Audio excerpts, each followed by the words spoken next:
ये बहुत पुरानी बात है। एक शहर में जैद नाम का एक नौजवान रहता था।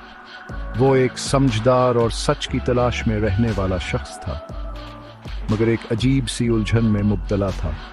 आखिर सच्चा मजहब कौन सा है?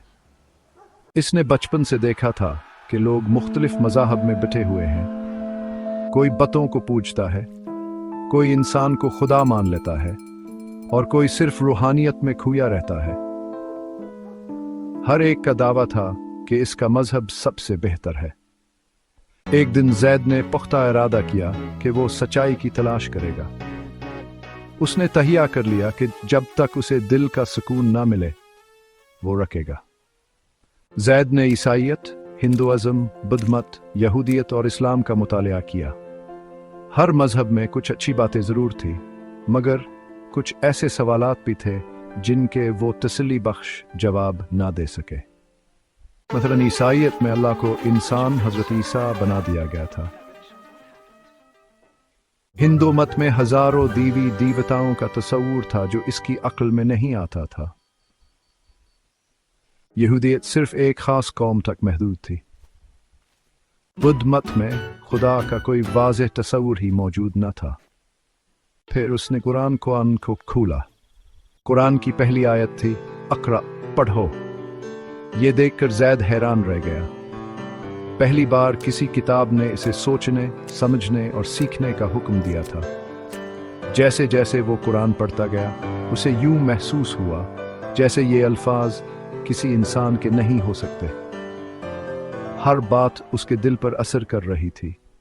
जैसे जैसे वो कुरान पढ़ता गया, उसे यूं महसूस हुआ जैसे ये अल्फाज किसी इंसान के नहीं हो सकते। हर बात उसके दिल पर असर कर रही थी। अल्लाह एक है, उसका कोई शरीक नहीं। हर इंसान बराबर है। हर शख्स अपने आमाल का खुद जिम्मेदार है। ये दीन न सिर्फ अक्ल को कायल कर रहा था, बल्कि दिल और रूह को भी सुकून दे रहा था।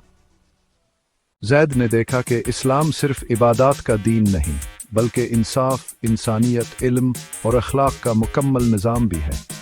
ये दीन जिंदगी के हर पहलू में रहनुमाई करता है, किसी पर ज़बरदस्ती नहीं करता, माफ़ी, अमन और अदल की बुनियाद पर कायम है। एक रात जैद ने आसमान की तरफ देखा और कहा, जैद, अब मुझे रास्ता मिल गया है। अगली सुबह जैद ने कलमा पढ़कर इस्लाम कबूल कर लिया। उसके चेहरे पर इत्मीनान था। अब इसे मालूम हो गया था कि दुनिया में सिर्फ एक दीन ऐसा है जो अक्ल, फितरत, इल्म और रूहानियत का हुसैन इम्तिजाज है, इस्लाम। अगली सुबह जैद ने कलमा पढ़कर इस्लाम कबूल कर लिया। उसके चेहरे पर इत्मीनान था। अब इसे मालूम हो गया था कि दुनिया में सिर्फ एक दीन ऐसा है जो अक्ल, फितरत, इल्म और रूहानियत का हुसैन इम्तिजाज है, इस्लाम। और ज़ैद का सफ़र ख़त्म नहीं हुआ, बल्कि अब इसका असल सफ़र शुरू हुआ था, राह हक़ का मुसाफिर।